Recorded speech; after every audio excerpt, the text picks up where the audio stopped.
The one liver test your doctor never orders. And why that omission could be costing you years of healthy life. Most annual physicals measure glucose and A1C and then deliver the verdict: everything looks normal. That feels reassuring, but it can be misleading. There's a simple, inexpensive blood test, checked fast and cheap, that many clinicians don't routinely order. It doesn't image the liver, and it won't tell you whether you already have fibrosis. What it does do is reveal the hidden metabolic signal that drives fatty liver, heart disease, obesity, dementia risk, PCOS, arthritis, and more. That test is fasting insulin, and read the results early enough, and you get a true head start on prevention. Knowing these numbers is the first step toward metabolic freedom. If you value this kind of deep dive, evidence-based health information, make sure to subscribe to Silent Health so you never miss a metabolic breakthrough. Let me be clear from the start. Fasting insulin is not an ultrasound, fibroscan, or biopsy. It won't diagnose liver scarring. But when we talk about a liver test in this video, we're using the phrase intentionally. Fasting insulin acts like an early warning blood marker for fatty liver risk. In practice, it flags the metabolic forces that put fat into your liver long before imaging or liver enzymes typically do. That early signal is exactly what's missing from many routine screenings. Why most screens miss the problem. Our standard screening tools, fasting glucose and hemoglobin A1C, measure how well the body keeps blood sugar in a safe range. That's important, but it's only part of the story.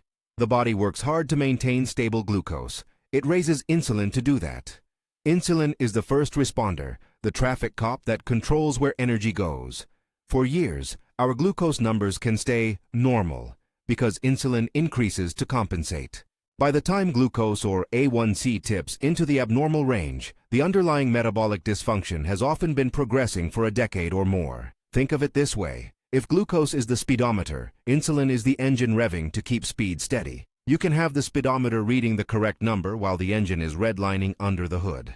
That hidden strain, higher baseline insulin and repeated post-meal insulin spikes, is what drives fat storage in the liver, systemic inflammation, blood pressure changes, and much of the chronic disease burden we see later. Because most clinicians rely on glucose and A1C, they often miss that the engine is revving. Patients leave the clinic reassured, while the metabolic process that will later show up as fatty liver, cardiovascular disease, or diabetes quietly accelerates. What exactly does fasting insulin measure? Fasting insulin measures the amount of circulating insulin in the blood after an overnight fast. It's a snapshot of how hard your pancreas is working when you haven't eaten for a while. Higher fasting insulin generally reflects insulin resistance. Cells aren't responding well to insulin, so the body compensates by pumping out more. Measured early, fasting insulin is a canary in the coal mine. It signals metabolic stress long before blood sugar control deteriorates. It's inexpensive, widely available through labs, and interpretable in the context of other metabolic markers. That's why many preventive clinicians use it as a routine screen for metabolic health, yet it still isn't part of most standard panels. How elevated insulin damages the body. 5 mechanisms you need to understand.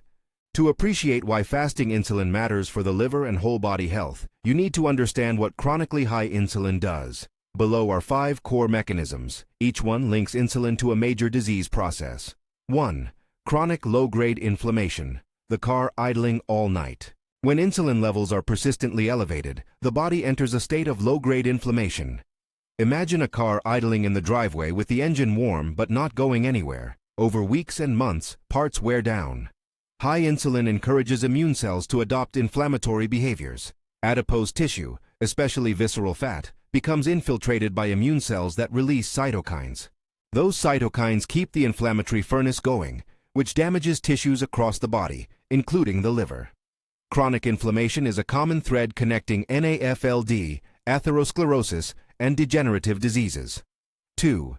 Sodium retention and hypertension, the invisible pressure. Insulin influences the kidneys and the way the body handles sodium. Elevated insulin promotes sodium reabsorption in the kidney and increases fluid retention. That's one reason insulin resistance often goes hand in hand with rising blood pressure. Persistent hypertension damages the small blood vessels that feed the heart, kidneys, and brain, and sets the stage for progressive vascular disease. For the liver, increased vascular strain adds to the overall metabolic stress and harms circulation through the splanchnic, gut-liver bed. 3. Endothelial damage and hypercoagulability, the sticky vessels. The endothelium, the inner lining of blood vessels, relies on balanced signaling to stay flexible and anti-clotting. High insulin levels promote endothelial dysfunction. The vessels become less able to dilate, more prone to inflammation, and more adhesive to circulating clotting elements. Insulin can change the balance of clotting and anticoagulant factors, making blood more sticky. This contributes to plaque formation and increases the risk of heart attack and stroke. In short, insulin resistance doesn't just affect sugar, it rewires your vascular system toward risk. 4. Liver de novo lipogenesis, the locked safe filling with fat. Insulin is a potent signal to the liver to store incoming energy. When insulin is high, the liver ramps up de novo lipogenesis, the process of creating fat from non-fat sources, especially excess carbohydrates. Think of the liver as a vault that stores energy for later use. With chronically elevated insulin, that vault fills and overflows, creating fatty liver. Once excess fat accumulates, the liver's sensitivity to insulin worsens, creating a vicious cycle. More insulin leads to more liver fat, which leads to worse insulin resistance, and so on. Over years, this can progress from simple fatty infiltration to inflammation, steatohepatitis, and, in some cases, to fibrosis. 5. Brain insulin resistance and amyloid-related risks. The fuel starvation problem. Insulin has actions in the brain that affect cognition, appetite regulation, and neuronal maintenance. When the brain becomes insulin resistant, neurons are less able to use glucose efficiently. This is sometimes called localized fuel starvation. Insulin resistance in the brain is associated with impaired clearance of amyloid proteins and other processes implicated in cognitive decline and Alzheimer's disease. In other words, the same systemic metabolism problems that load fat into the liver are linked to altered brain metabolism and neurodegenerative risk. A couple more mechanisms worth noting briefly. Insulin's mitogenic effects, its ability to promote cell growth and division, can support cancer development or progression in susceptible tissues. And metabolic dysfunction interferes with immune surveillance, making it harder for the body to check abnormal cells. These aren't inevitable results, but they are important associations to understand. Mini hook. Think insulin is only about weight or sugar? Think again. It's a central hub connecting liver health, heart health, brain health, hormone balance, and inflammation. How these mechanisms translate into clinical consequences. It helps to translate physiology into the outcomes patients actually experience. Chronically high insulin increases the risk of fat accumulation in the liver, NAFLD, which in some people progresses to inflammation and scarring. Rising blood pressure and early vascular damage that sets the stage for heart attacks and strokes. An atherogenic lipid profile, higher triglycerides and small dense LDL particles that accelerates plaque formation.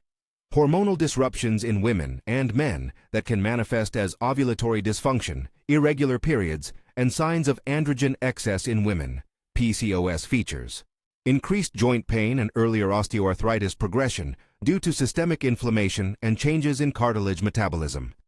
Cognitive complaints, brain fog, memory lapses that may herald early brain insulin resistance. Increased risk markers associated with certain cancers via mitogenic signaling and impaired immune defenses. All of these pathways are connected by insulin and the metabolic state it signals. That's why fasting insulin, as a single marker, is so informative. It's a window into multiple, intersecting risk paths. 10 signs your metabolism is stalling. If insulin resistance is the hidden driver, what does it look like in real life? Here are 10 concrete signs that your metabolic system may be shifting into higher risk territory. Each sign isn't diagnostic on its own, but together they form a pattern clinicians watch for, and one that fasting insulin helps reveal. 1. Unexplained weight gain or difficulty losing weight, especially around the belly. When abdominal fat accumulates or weight plateaus despite diet and exercise, elevated insulin is often behind the lock on that stored energy. Insulin is the signal that tells fat cells to keep energy instead of releasing it. 2.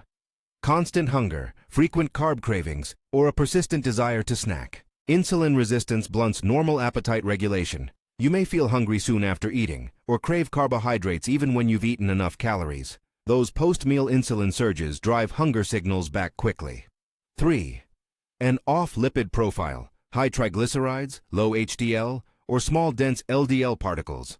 These patterns are classic for insulin resistance. Diet alone isn't always the cause. Metabolic dysregulation shifts lipid handling toward storage and transport profiles associated with cardiovascular risk. 4. Rising or difficult to control blood pressure.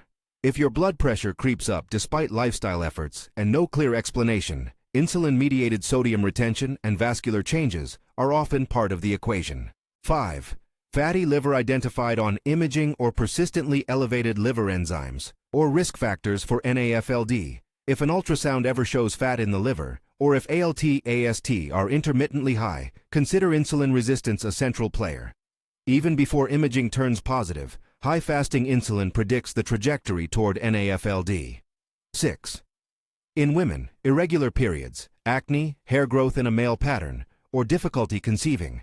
These are common features of polycystic ovary syndrome, PCOS, and relate directly to insulin's effects on ovarian hormone production and androgen balance. 7. Persistent joint pain or unexpectedly rapid progression of osteoarthritis. Low-grade systemic inflammation associated with insulin resistance accelerates cartilage breakdown and worsens joint symptoms, especially in weight-bearing joints like knees. 8.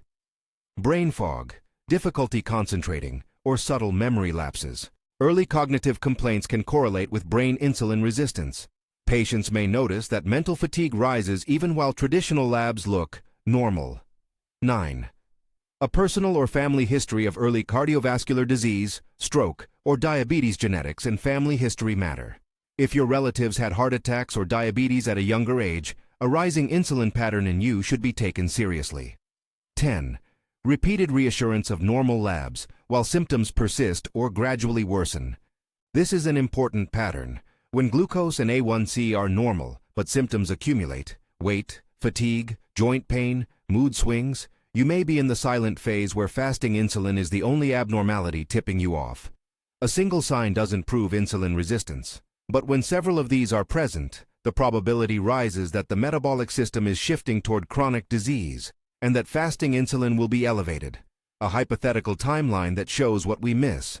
To make this concrete, imagine a hypothetical person whose fasting glucose and A1C remain in the normal range for many years. Their fasting glucose might look like 85 mg DL at age 35, 90 mg DL at age 40, and 95 mg DL at age 45. Still technically normal. Their A1C moves from 5.2% to 5.4% to 5.6%, all below the typical prediabetes threshold. In the same time frame, their fasting insulin might rise from 3 UIU/ml to 6 UIU/ml to 12 UIU/ml. Those insulin shifts illustrate a pancreas working harder to keep glucose in the normal range. The outward labs reassure the patient and clinician. The underlying metabolic pressure, however, has been climbing for a decade. Left unchecked, that person can develop fatty liver, as the liver's vault fills with stored fat. Blood pressure can creep up, triglycerides can rise, and estrogen-androgen balance can shift. Yet routine screening misses the earliest window where interventions are most effective. That window can be a decade or two long, and catching the problem while insulin is still on the rise gives us the best chance to reverse the process without medications or invasive testing. Why clinicians often don't order fasting insulin? There are practical and systemic reasons. Many primary care panels are designed to detect overt disease, high glucose, overt hyperlipidemia, abnormal liver enzymes, rather than subtle early signals. Time constraints, insurance coverage patterns, and historical guideline emphasis on glucose and A1C contribute to fasting insulin being underutilized. Some clinicians are aware and use fasting insulin selectively, while others rely on established workflows that don't include it. That doesn't mean the clinicians are negligent. It's often a gap between what early detection preventive clinicians prioritize and what routine panels capture. If you suspect you're at risk, you have options. You can ask a clinician who practices preventive medicine to include fasting insulin. You can seek a clinician willing to interpret it in context. And in many regions, you can order the test directly through a lab and bring the results to your provider for discussion. Mini hook. The real question isn't whether fasting insulin is useful in studies. It's whether knowing it today changes what you do tomorrow. For many people it does. Interpreting fasting insulin, the nuance you need. Interpreting fasting insulin isn't as simple as a single cutoff. Clinical practice uses ranges and context. Some clinicians consider lower values, often something like 2 to 5 UIU/ml, as optimal for metabolic health. while higher values suggest progressively increasing insulin resistance. But these ranges aren't universal consensus. They're targets used by many preventive clinicians to guide early intervention. A fasting insulin of 8 to 12 UIU/ml may represent mild insulin resistance in the right context. A value above that could indicate more established metabolic dysfunction. Importantly, fasting insulin should be interpreted alongside fasting glucose, lipid panel, waist circumference, blood pressure, and symptoms. It's not a solitary diagnostic test, but a crucial piece of the metabolic puzzle. Equally important, a normal fasting insulin does not guarantee you're free of metabolic risk. It reduces the probability, but doesn't prove immunity. Conversely, an elevated fasting insulin does not by itself diagnose fatty liver or fibrosis. It flags risk and warrants further assessment where appropriate. A clinical vignette to make it real. Imagine a middle-aged person who's worried because their weight has slowly climbed despite attention to diet and exercise. They feel tired, their blood pressure is a little high, and their triglycerides are borderline. Their fasting glucose is 92 mg/dl and A1C is 5.3%, both labeled normal. The clinician reassures them. Yet when fasting insulin is checked, it reads 11 UIU/ml. That number changes the conversation. It reframes the pattern as early metabolic dysfunction and invites targeted interventions aimed at lowering insulin and improving insulin sensitivity before glucose or liver imaging shows advanced changes. That reframing matters because interventions at this stage, adjusting dietary carbohydrate quality and timing, increasing physical activity, managing sleep and stress, and targeted weight loss, are far more likely to restore metabolic health than they are once diabetes or significant fibrosis has set in. A natural crossroad. At this point, you've seen the logic. Fasting insulin reveals the hidden metabolic pressure that pushes fat into the liver and translates into vascular, hormonal, and cognitive risks. You've seen the mechanisms: chronic inflammation, sodium retention with hypertension, endothelial dysfunction and clotting risk, liver fat production, and brain fuel problems that explain why insulin matters for organs far beyond the pancreas. You've seen a practical pattern. Normal glucose doesn't prove health. Rising insulin often predicts a later cascade. You've seen the 10 signs that, when present, should raise suspicion. And you've seen how a simple lab snapshot can reframe the conversation between patient and clinician. So what do you do with this information? There are 2 parts to the next step: how to obtain and interpret the test, and what actions to take if fasting insulin is elevated.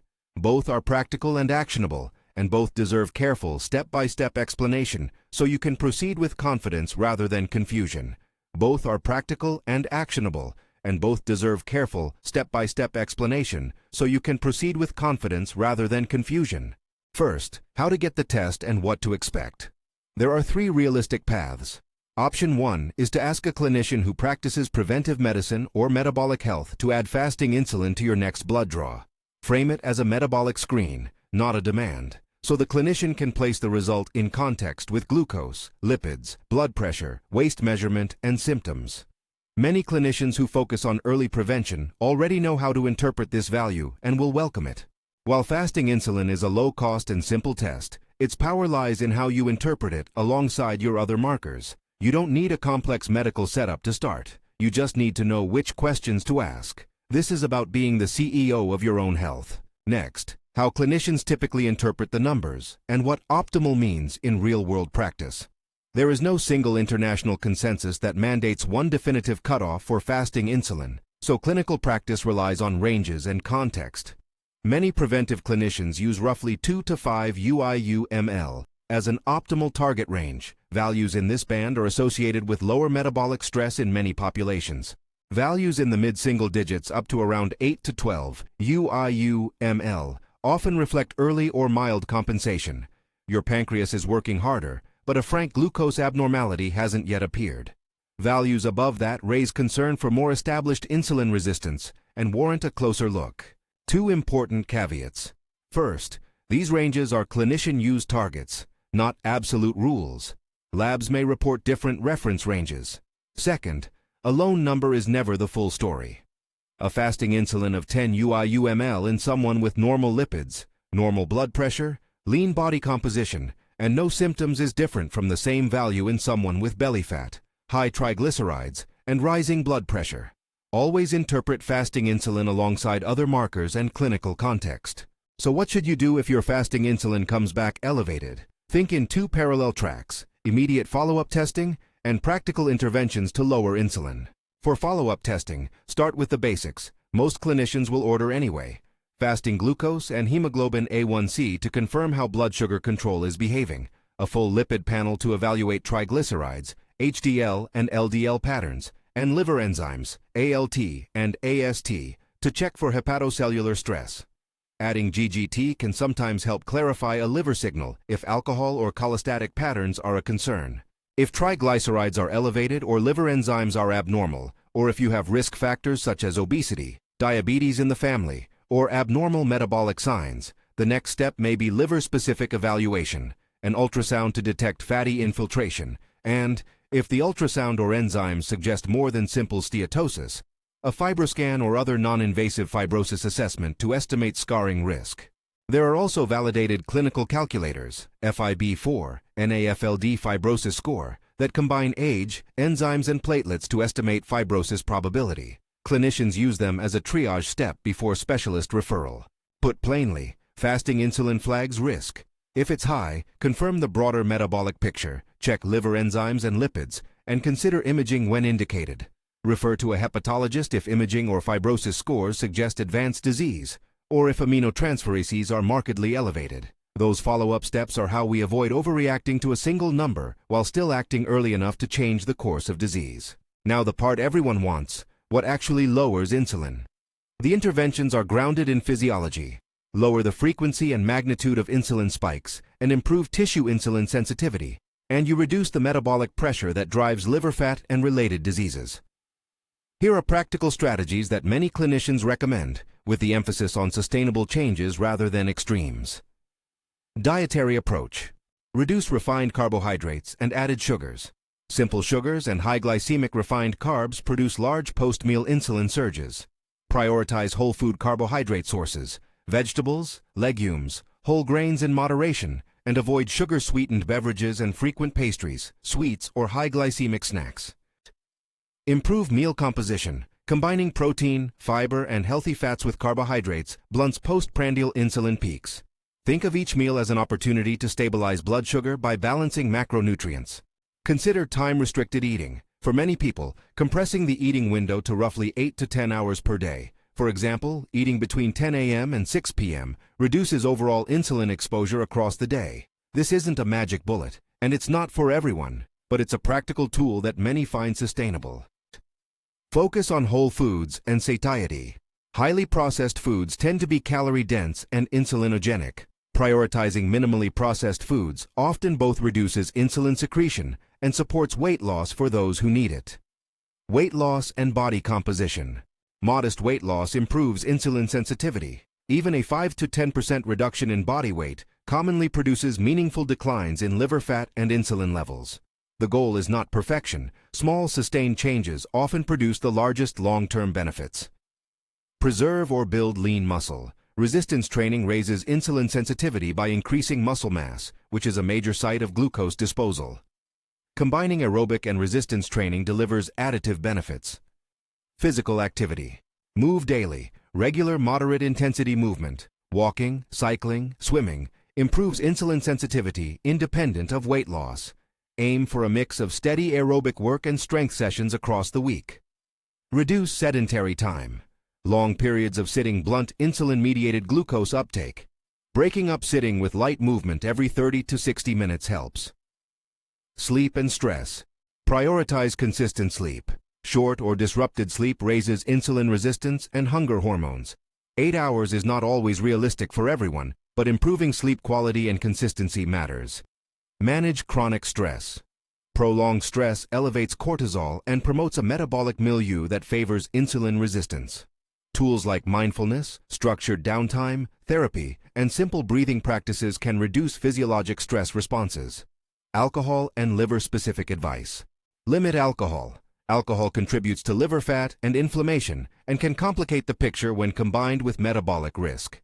If you already have evidence of fatty liver, reducing or eliminating alcohol is often advised. Avoid quick-fix cleanses. There's no proven short-term detox that reliably reverses fatty liver. Real improvement comes from sustained reductions in insulin and liver fat through diet, weight loss, and activity. Medications and medical therapies. Lifestyle is first line. For most people with early insulin elevation and fatty liver risk, lifestyle interventions are the primary path. In some cases, medications can help. Certain medications that improve insulin sensitivity or reduce liver fat may be appropriate for individuals with established disease or when lifestyle alone doesn't achieve targets. That's a decision to make with a clinician, weighing benefits, risks, and long-term plans. Avoid self-prescribing. Don't start prescription medications without clinician guidance. There are effective medical options for some patients, but they require appropriate monitoring. How fast can you expect change? We're often asked, if I lower carbs, exercise, and sleep better, how soon will my fasting insulin fall? Individual responses vary, but many patients see an early signal, some reduction in fasting insulin and triglycerides, within 6 to 12 weeks when interventions are consistent. Larger improvements in liver fat and fibrosis risk typically take months and require sustained adherence. Clinicians commonly recheck fasting insulin and associated labs at roughly 3 months to assess progress and refine the plan. Putting the plan into a realistic sequence. 1. If your fasting insulin is normal and you have no red flags, the good news is you're in a lower risk zone. Reinforce healthy habits and retest according to your clinician's advice. 2. If your fasting insulin is modestly elevated but liver enzymes and lipids are fine, this is the ideal window for prevention. Start a targeted lifestyle plan, aim for retesting in 3 months, and consider structured support such as a dietitian or exercise program. 3. If your fasting insulin is elevated and you have abnormal lipids, elevated liver enzymes, central obesity, or symptoms, then pursue the follow-up testing outlined earlier, imaging, fibrosis scoring, and engage a clinician for a coordinated plan. Early referral to a hepatologist is appropriate if fibrosis risk is a concern. A few real-world questions people ask. What if my glucose and A1C are normal? Should I still be worried? Normal glucose and A1C are a good sign, but they aren't the whole story. Fasting insulin can be elevated long before glucose departs from the normal range. Think of insulin as an early meter for metabolic strain. Normal glucose is reassuring, but a rising insulin tells you to act earlier. Can I use fasting insulin to track progress? Yes. If measured under similar conditions, same fasting window, same lab, fasting insulin can be a useful marker to track metabolic response to lifestyle changes. Pair it with weight, waist circumference, triglycerides, and liver enzymes for a fuller picture. How often should I retest? Many clinicians use a 3-month interval after initiating a focused lifestyle change to see meaningful shifts. If results are improving, continue the plan and retest at clinician-directed intervals. If results are worsening or you have abnormal liver tests, more urgent follow-up is warranted. When is imaging required? If liver enzymes are persistently elevated, if an ultrasound detects steatosis, or if clinical calculators suggest fibrosis risk, imaging with ultrasound and a non-invasive fibrosis assessment, such as FibroScan, is the next step. Imaging is what tells us whether fat has progressed to inflammation or scarring, not fasting insulin. Practical script you can use when talking with your clinician. I had a fasting insulin measured and it was XUIU ml. My glucose and A1C are Y and Z. I'm concerned about early metabolic risk and possible fatty liver. Can we review whether further liver testing, a fibrosis score, or imaging is appropriate, and discuss a targeted plan to reduce insulin and liver fat? Framing the conversation this way helps clinicians place the number in context and prevents dismissal. A note on costs and convenience. Single fasting insulin tests tend to be inexpensive when paid out of pocket, commonly $25 or $35 in many markets. While a single fasting insulin test is usually very affordable, some people choose a broader metabolic panel for a more complete picture. Whether you go through your doctor or a local lab, getting these numbers is an investment in your long-term health. A final word of perspective before we close. This isn't about assigning blame or creating anxiety. It's about revealing a hidden signal so you have options. Too often we wait until glucose and liver imaging show overt disease, and by then the interventions required are larger and more complex. Fasting insulin is a tool that can push prevention earlier, giving you leverage to change the trajectory with realistic, evidence-based steps. You have agency here. If the pattern I described resonates, if you recognize the 10 signs we discussed, or you've been told your labs are normal, but your body is telling a different story, consider checking fasting insulin. Use it as a conversation starter with a clinician or as a prompt to begin practical, sustainable changes. Fewer refined carbs, more movement, better sleep, and a plan to lose even modest weight if needed. Those steps lower insulin, reduce liver fat, and protect the heart, brain, and hormonal systems linked to metabolic health. Don't let everything looks normal be the reason you miss years of preventable change. Catching a rising insulin level early gives you a real head start. Take action, get your numbers through a local lab or your clinician, and let's work together to protect your metabolism. If this information was eye-opening, subscribe to Silent Health and join our community of proactive health. Don't let everything looks normal become a reason to miss years of preventable change. Catching a rising insulin early gives you a real head start. Act now, get the numbers, and use them to guide sustainable steps that protect your liver and your whole body health. If this resonated, check your fasting insulin, and if you'd like, use the link below to order the test or the comprehensive panel. We'll walk through the results with you in future videos and help translate numbers into a concrete plan.